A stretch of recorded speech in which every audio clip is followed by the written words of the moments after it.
Welcome into the Todd Bowles Show. Casey Phillips here with head coach Todd Bowles. First of all, congratulations on the win, and just tell us a little bit about what you feel like this one in particular meant to the team.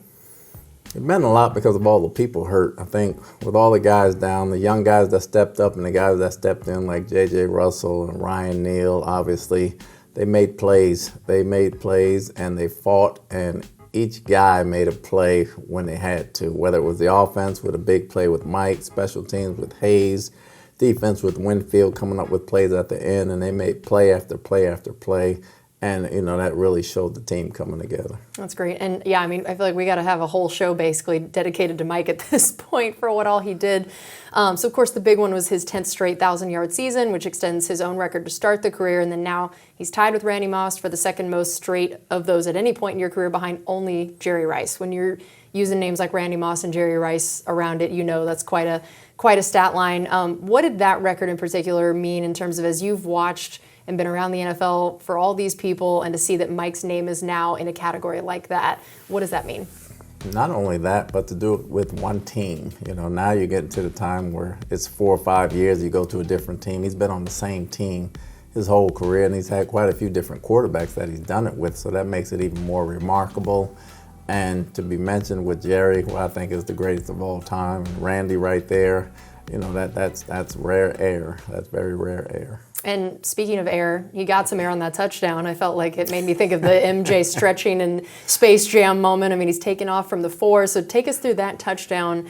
And again, I'm sure there are just not that many people in the league that could have done that play. I don't think they could have stretched out like him because he's like 6'5", and when he stretched out, it looked like he stretched out on the 4. I think they thought he went out of bounds, but when he got the ball over on the replay, it was clearly a touchdown. He made a heck of an athletic effort. Yeah, he's now tied for the 13th most touchdown receptions in NFL history. There are just so many stats like that at this point. And in this game, I mean, 162 yards, he was the offense for so much of the game. What were the biggest things that you felt like looking at this game and this matchup as why this was a Mike game and why he stepped up in such a big way for this one? Ooh, lately every game has been a Mike game, but you know he competes and he really studies tape, and him and Baker really have this thing where they're on the same page where he can hit him right out of a break, and he can keep running and take off and run. His yak yards have really picked up this year. I'm really happy about how he's embraced the season, the shape he came back in, and the tenacity in which he approaches every game. You can't say enough about him. Yeah, he now has 5 catches of 40-plus yards this season, which is the 3rd most in the NFL. How has the explosive play part of the game come along, especially between him and Baker, and then, like you said, what he has done? What has progressed in that area, and then what has that meant to the offense, knowing you guys have that in your arsenal? I think his routes have progressed into not knowing what he's going to do, because he's running a lot more different routes. He's more versatile now than he was early in his career. Granted, he had a lot of big plays then. I think he's embraced running different routes and doing different things, so his yak yards have picked up, but it's really kept defenses on their toes, not knowing what he's going to do and figure him out. And when they think one thing, he does another thing, and it's really worked out for us. And Rashad had 84 yards rushing, including a 30-yarder. What stood out to you about his game? The tough runs. They were really the tough runs because there weren't much running room all day, but he really was falling forward almost every time. I think he only had like 1 negative run out of the bunch. Wasn't getting great yards, but he's getting positive yardage. And again, he caught the ball in space and made a play out of it, but he's really playing fast. He's really playing tough. And how important did he end up being, especially due to the weather and the rain early on? It was great. They took care of the football. You know, he took care of the football. He didn't put it on the ground. He got the tough runs, like I said, and when you can get the tough runs and fall forward, you can live with 3rd down, getting positive yardage. We saw for both teams, obviously, during the part where there was rain, offenses were stalling a little bit, a lot of 3-and-outs, a whole lot of punts in this game. I know that you're never going to allow rain or weather to be something you guys use as an excuse, but it is going to impact the game in a lot of ways. What did you see as how it impacted the offense in particular and the ways that they tried to kind of combat that? I don't think it impacted us. It impacted everybody on the field. So you have to prepare for these games, and you plan them as kids. So the fact that we hadn't had a wet ball game this year and it caught us in the middle kind of impacted us a little bit as far as play action pass was concerned. But again, I thought the tough runs and the short passing game held up well, and we didn't turn it over. What did you see from Baker in this game? We had the one turnover, obviously, but Baker played winning football. He knows where to go with the football. He was under a little bit of duress, but I thought the O-line did a good job blocking for him. We got to make some plays down the field in the second half once the rain subsided. And, we finished the ball game. He put us in the right plays. He got us in position. He's our leader on offense, and we follow him. I know that Chris Godwin was a game-time decision, had gotten added to the injury report this last week with a neck injury, but he ends up getting a touchdown, his second career rushing one, but he didn't have any catches. So how much was it his health kind of limiting him, and then just overall, what did he still mean to this team being able to go out there and fight through that injury? Just having him out there, we weren't really expecting him to play. Just having him out there was a big plus. We know he's banged up, but for him to get that run and get that touchdown for us was big for us and him. He passed Jimmy Giles for the fourth most touchdowns from scrimmage in franchise history. Wow. I know, right? Quite a stat, quite a person to pass as well. What has he done well in terms of being able to get touchdowns in obviously multiple different ways and kind of the weapon he's been in that area when you saw that touchdown? Chris is like Mike. He plays the game in practice every day. He prepares physically, he prepares mentally. There's nothing he's not ready for. He's mentally tough, he's physically tough. And Jimmy Giles is one of my favorite players from way back when. And to pass that or to tie that right now, that's huge. And I know Palmer got a couple catches. He had that 13-yard gain on a run. He would have had another pretty decent gain that got called back from a penalty. How do you see him developing as a third wide receiver option? It's coming along. The game has slowed down for him mentally. He's understanding where he needs to be. His penalties have cut down. His drops have cut down to a degree, and he's really playing with a lot of confidence right now. Playing with a lot of confidence allows him to play very fast. You mentioned the offensive line earlier. What did you see from their game overall, especially that helped produce? This was a season high in rushing yards for you guys as an offense. What did you see that helped them put up a number like that? I thought Tristan really bounced back from last week. I know he's banged up too, but he really put on a good show. He played very physical football. The interior continues to play good football, and Luke continues to play good football. So, we keep chipping away at the run game. We're getting better and better each week, and, we broke the one at the end when we had to have it on 3rd and 1, and that was a credit to the O-line. All right, we're going to take a quick break, and we'll be back with more on the Todd Bowles Show. Welcome back into the Todd Bowles Show. Casey Phillips here with head coach Todd Bowles. Man, your defense, you had everybody beat up. You actually said to me after the game when you saw me, you were worried you were going to have to put me in there. I was concerned for the same thing. I was ready for future reference. I was ready. That's good. You guys still held them to 3 of 15 on third down, second lowest third down conversion rate you've allowed all year. First of all, that started out as a weaker spot early, those first 7 games or so of the season, and then now these last 5 games just been an incredible strength for you guys. What specifically seems to have changed on third down? We're not giving up the 3rd and long yardage, and we're getting off the field on 3rd and 1. 3rd and short is to your disadvantage, but those guys have been coming up making plays, play after play after play, and they've made some big 3rd down stops this game.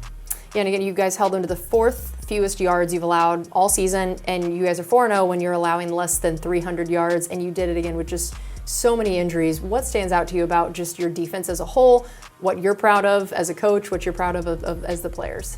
Just the next man up mentality. Guys are mentally prepared to play and step in when needed. I can't say enough about Ryan and JJ, the way they played. Zion's been playing great for us all year. The D-line came up. The guys staying together and playing together, really kind of rounding out everything, cutting out the mistakes, understanding what they know they have to do to win the ball game. Yeah, I mean, it's one thing to have a lot of injuries at this point in the season. It's another to have them so concentrated in one position. I mean, if I had told you ahead of time, okay, you're not going to have Levante or Devin or Servassier going into the game, and then fairly quickly you're going to lose a 4th one. You're only going to have 1 inside linebacker dressed for the game. What does that mean for your defense? What did that mean for trying to game plan throughout the week when I'm sure you didn't quite know how many guys would or wouldn't be available? How did you try to manage all of that when it comes to the game plan and what you're calling on defense? You try to put in certain packages and move people around so they're not exposed when they're in there. And you play a cat and mouse game, and it's a chess game, and you constantly do that. I thought the guys did an excellent job executing, and the young guys are not young anymore. They're playing with more experience as the games go on, and they're playing with confidence. And the inside linebacker position is usually who wears the mic that can hear all of your calls. So what was the progression of decision of, okay, well, it's not going to be these guys wearing it, and then it's going to be this, and then it's going to be this. How many different people ended up wearing it? How many people did you have plans to wear it, and It how did went that go? from KJ to JJ, and it was going to go from JJ to Ryan after that point. You know, if JJ would have gotten hurt, it would have been two safeties playing linebacker. That probably would have been Merriweather and Ryan right there. But, you know, the communication was good. JJ didn't miss a beat. You know, he hears us every day. Ryan's around the DBs every day, and he's around me all the time. So he understands the calls. He just never played it from that position before. But he's a heady guy. He figured it all out on the field. Coach Foote did a great job coaching them up on the sideline. And those guys stuck together. Yeah, and explain what exactly you did with Ryan Neal, of what he was asked to do different than normal and how impressive it was what he was able to do in this situation. Well, he played linebacker. That was what he was asked to do, play linebacker and play the run and play the pass and get to zone drops and blitz some and cover some and understand the defense and understand the scheme and fit right in. He's normally a safety, whether he's back deep or outside. He's not in the fray as much, but he did a heck of a job. I remember when we got him from Seattle, I seen some plays with him in there, so I kind of knew he was a heady guy in there and he could figure it out. I just didn't know to what degree. And he played over 50-something snaps at linebacker. He did a heck of a job for us. He had a big third down stop inside the red zone where he tackled him, held him to a field goal. I mean, he made some big plays. And speaking of big plays, per usual, Antoine Winfield Jr. cranking them out. So 8 tackles, 2 for loss, 3 passes defensed, a sack, an interception. He became just the 3rd player since these stats became available to record that stat line. Just 3. Wow. Yeah. Why is he able to put it's because there's a lot of good safeties in the league, but to put together a stat line like that with so many different categories, why is he that guy that is doing that so often? Of you can make a lot of good plays as a safety, but not have a stat line like that. I think the way we use him and move him around, he's never in the same place, so he has a chance to fill out the stat sheet. But his study habits during the week, the way he practices, the way he watches film, the way he gets better every day throughout the season is unbelievable. And he plays the game like that. So when he comes into the game, he understands when he has to make plays, how he has to make plays, and he goes and makes them. And then I know he got his sack, his 3rd of the season, 12th of his career. So it's also his 18th QB hit since 2020, which is tied for the most in the NFL by a defensive back. And his 12th sack, which is also the most by a defensive back. So specifically when it comes to sacks, quarterback pressures, and hits, what does he do so well there that lets you put him, like you said, in all those different positions and put him in a position to be affecting the quarterback? He's one of the few DBs that can get blocked while he's blitzing and know how to get off a block. He's very savvy that way. He can run over you, or he can set you up and run around you or dip underneath you. He's very savvy in setting up his blocks when he is blitzing. He has the right feel for it. You got to have a knack for that. You can't teach that. All right, we're going to take another quick break. We'll be right back on the Todd Bowles Show. Welcome back into the Todd Bowles Show. Casey Phillips here with head coach Todd Bowles. How about to the play? You mentioned a little bit about your defensive front. Who were some of the guys that stood out to you from your defensive line and outside linebackers in the game? I thought Cansey did a great job getting pressure all day. He's becoming a very good pressure player inside. His quickness and his power catches them off guard every time. I thought Yaya chased the ball very well to move that tackle back some. He's very strong on the point, and I thought Shaq held the edge, and Joe was very active for us. And, you know, Nelson's stats didn't show, but he handled the tight end and took care of a few running plays for us. I think all of them helped out all game long. I was thinking about with Mike getting all of these records and these things that are going to be sort of in the NFL history books, and you've been around the NFL for a really long time, both as a player and a coach. Is this one of those situations that you find yourself thinking you're just so happy that you got to even watch and be a part of? And it made me wonder, what are some of those other players, stats, experiences that you've gotten to say that I was there for this, or I got to watch this or be a part of this that stands out to you? Mike reminds me of Art Monk a little bit back when I played. Art had a ton of stats, but he didn't get all the credit he was due. But Mike is one of those players that if you watch him, you learn to appreciate it while you have them, because you know they're hard to come by. And just over the course of time of being around very good players, I appreciate what I have that I see in him, and every day I'm thankful just to watch him play, because not just to coach him, but to watch him play, because it doesn't come along often. And I know that this last game was the My Cause, My Cleats game, and we talked last week about you were going to be supporting Autism Speaks with your shoes, and you also unveiled the sensory rooms at the stadium that you and your family had a part of, and I'd just love to hear a little bit about what went on to make that happen and what you guys were able to see when you got to tour them for the first time with your son. It was huge. You know, the Glazer family and TSA, along with my family, and we got together and put together the sensory room for autism or just for people that have mental health problems overall at the stadium that want to go in and just take a break and gather their thoughts and get themselves together and calm down, really. Some people get a lot hyper, and you can't see that in the stadium at a football game because everybody's yelling and screaming, but there are some people that go to games that need that space and that time, and that room is created just for that, not just for Tyson. It's for adults and kids alike to have that type of situation that you really need to go and calm down and calm yourself down. I think the Glazers really did a great job of coming through with that. That's awesome. And then now you guys are about to face the Falcons for the second time. It's funny how long ago that first matchup feels at this point as the season goes along. What are the biggest things that stand out to you that you learned from that first matchup, and what is maybe similar or different between the two teams from that last game to now? It's a division game, so it's going to be tough. You know, the things you learn from the last one is you got to make plays when it's time to make plays. You know, it's going to come down to who makes the last play, not who makes the most plays. Who makes the last play to win the game? We made plays, we just didn't make enough of them. And now, looking at this game, I mean, I know you are always going to say every game matters on your calendar, but does this have a playoff feel? Does this have sort of a different feeling, knowing as you just look at the numbers, look at the standings of the significance of this one when it comes to trying to win the division? It's a huge playoff feel. Carolina was a playoff feel. Every game out the rest of the season is going to be a playoff feel. This is a division game. We want to win our division. We got to go through them. All right, we're going to take one more break. We'll be back with more on the Todd Bowles Show. Welcome back into the Todd Bowles Show. Casey Phillips here with head coach Todd Bowles. Take us through Desmond Ridder and what you've seen in terms of his progression throughout the year and where he might be at now as compared to some of the earlier games.